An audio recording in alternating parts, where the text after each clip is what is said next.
Gerbiamas pirmininkė, ponios ir ponai, kas penktas ES gyventojas yra virš 60 metų, o vidutinė gyvenimo trukmė dabar yra jau perkopusi 80 metų. Vyresnio amžiaus žmonių gyvenimo kokybė ES šiuo metu dar nėra pakankama. Pavyzdžiui, mano šalyje Lietuvoje kas ketvirtas vyresnio amžiaus gyventojas savo sveikatą vertina blogai, o vyresnio amžiaus žmonių aktyvumo lygis tesiekia 57%. Vyresnio amžiaus žmonių gyvenimo kokybės gerinimas turi būti vienas iš ES prioritetų.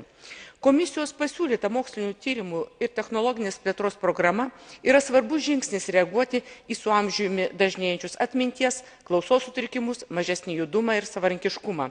Tačiau komisija savo pasiūlyme deramai neapsvarstė informacijos ir ryšių technologijų prieinamumo klausimo. Vienas iš esminių prieinamumo prie informacinių technologijų elementų yra kaina.